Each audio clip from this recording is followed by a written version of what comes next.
Close your eyes for a second. Picture an ancient human. What do you see? Probably someone dirty. Someone scared. Someone huddled in a cave, praying to gods they don't understand, dying at 30 from a bad tooth. That is the image we have been sold. That is what the textbooks show us. That is what Hollywood repeats over and over again. But what if that image is completely wrong? What if the people who lived thousands of years ago, without the internet, without hospitals, without any of the things we depend on, were solving the exact same problems that are destroying us today?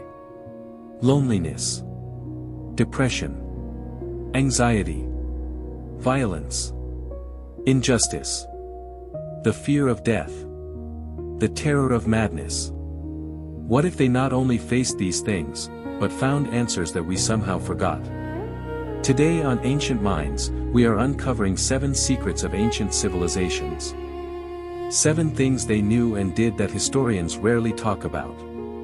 Some of these will impress you. Some will disturb you. And at least one of them is going to make you question whether we have actually made any real progress as a species. Stay until secret number 7. I promise you, it is worth it. Secret number 1. Ancient Egyptians performed brain surgery, and their patients survived. Let that sit for a moment. Brain surgery. Thousands of years ago. Before antibiotics existed. Before sterilization was even a concept.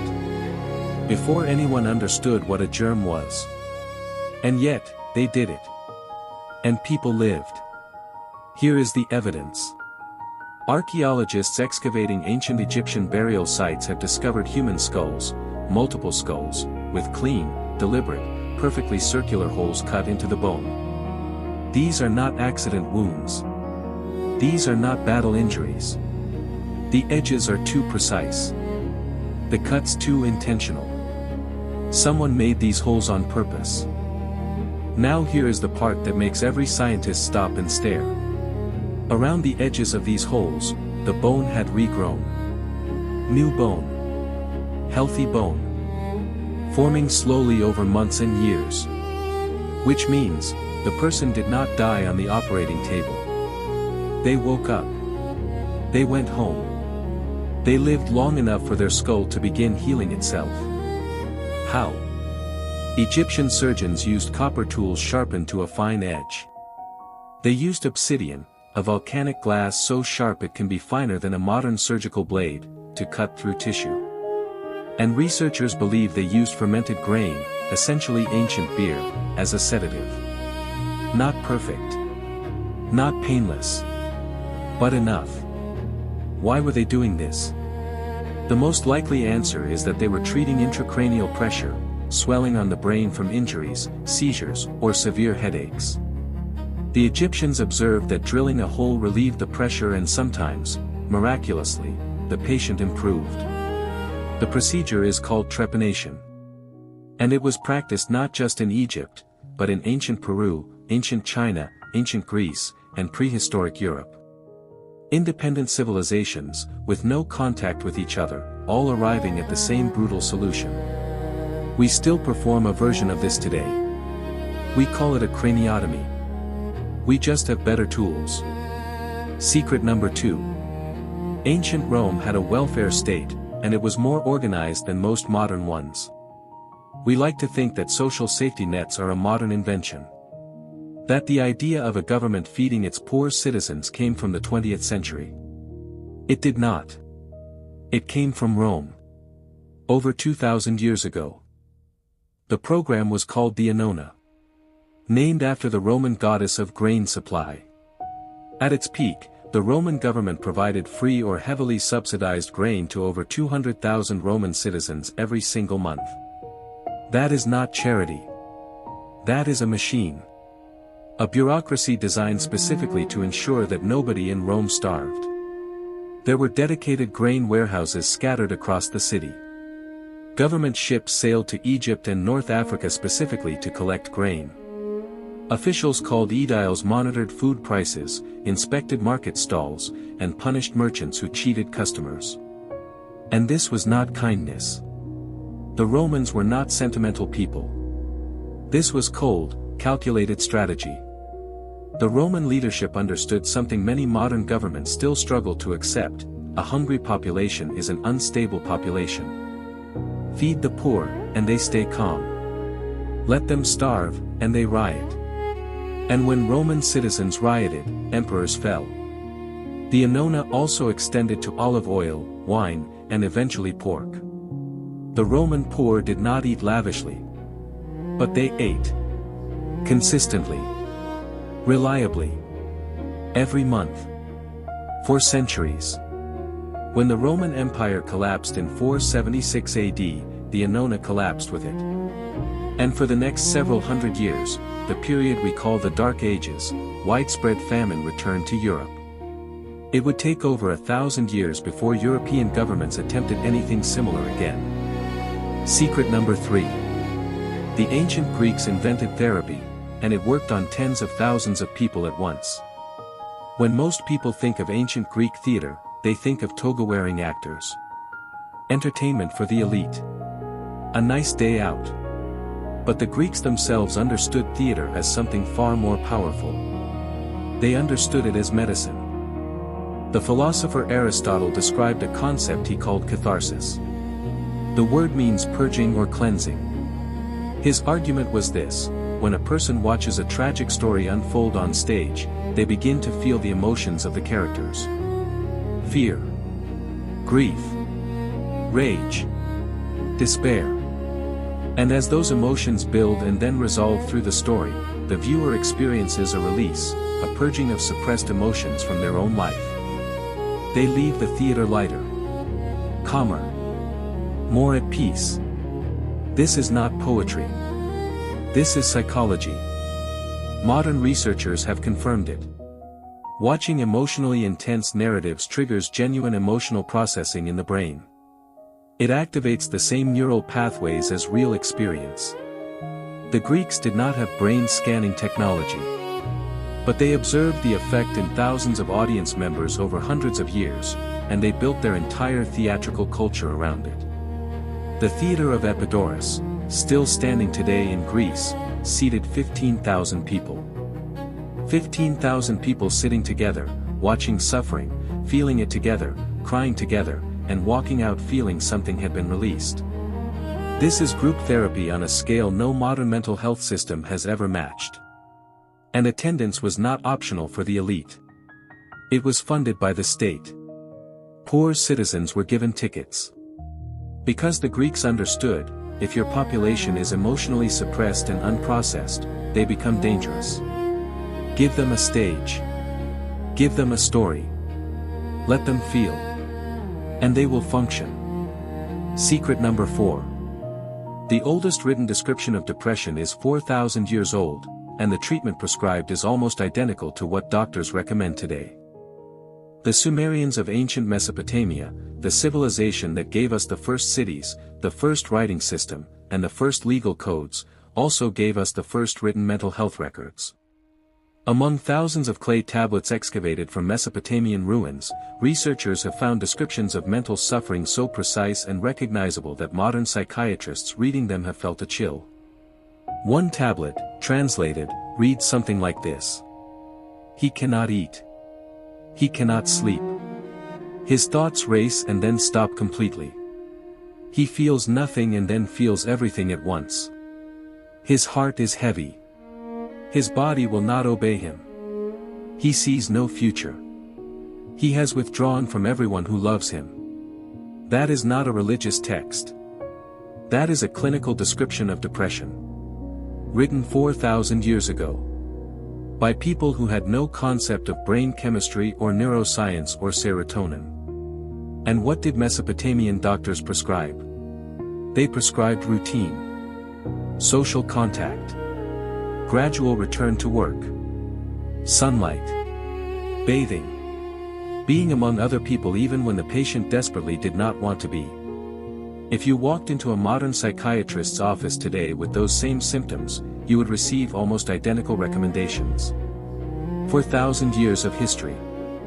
And the prescription has barely changed.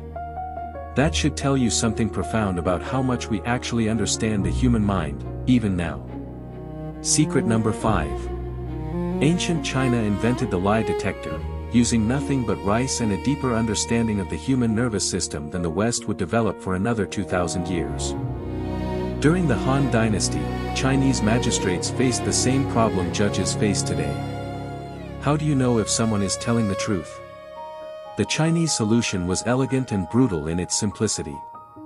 A suspect would be given dry rice to chew throughout their interrogation. At the end of questioning, they spat it onto a cloth. If the rice was wet, saturated with saliva, the suspect was considered truthful. If the rice was still dry, they were considered to be lying. Here is the science. When a person experiences the stress of being caught in a lie, the sympathetic nervous system activates the fight or flight response. One of the immediate effects is the suppression of saliva production. The body diverts all resources toward survival. The mouth goes dry. This is the exact same biological mechanism that modern polygraph machines detect, just expressed differently. The polygraph measures skin conductance, heart rate, and breathing. The Chinese measured spit. Both are detecting the same stress response. Both are measuring fear. And the uncomfortable final note, modern polygraph accuracy sits at roughly 60 to 80% depending on the study. Researchers estimate the rice method operated in a similar range. 2,000 years of technological advancement. Roughly the same result. Ancient China 1, modern science nil. Secret number 6. The Vikings had a name for post-traumatic stress disorder, and they treated it with more compassion than most modern armies did until the 21st century. The stereotype of the Viking warrior is a creature of pure violence. Unfeeling. Unstoppable. A man who kills without thought and sleeps without dreams. This stereotype is wrong. And the evidence is written directly into Norse culture. Ancient Norse sagas contain precise descriptions of warriors returning from battle completely broken. Warriors who could not sleep. Who woke screaming. Who flinched at sounds that reminded them of combat. Who sat alone for hours staring at nothing. Who could no longer function in the rhythms of ordinary village life. Sound familiar?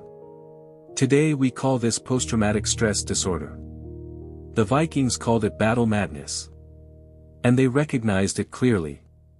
What is remarkable is not that these warriors existed. What is remarkable is how Norse society responded. They were not shamed. They were not executed as weak or spiritually corrupt. They were not told to simply return to fighting. Instead, they were given time alone in nature. They were given ritual, ceremonies to mark the transition between the world of war and the world of home. And they were given patience. The Norse belief was that these men had touched something beyond human experience, and they needed time to come back. Modern trauma therapists call this reintegration.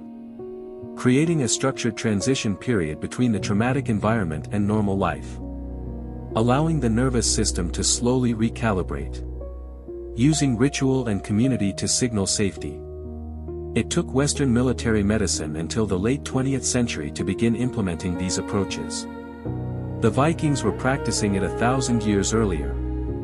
Secret number 7. Ancient Sparta made loneliness illegal. And modern science suggests they may have been onto something. In Sparta, the ancient Greek city-state famous for its warriors and its absolute ruthlessness, there existed a law that criminalized being unmarried past a certain age for men. Men who remained single too long faced public humiliation ceremonies. They lost civic rights. They were excluded from social gatherings.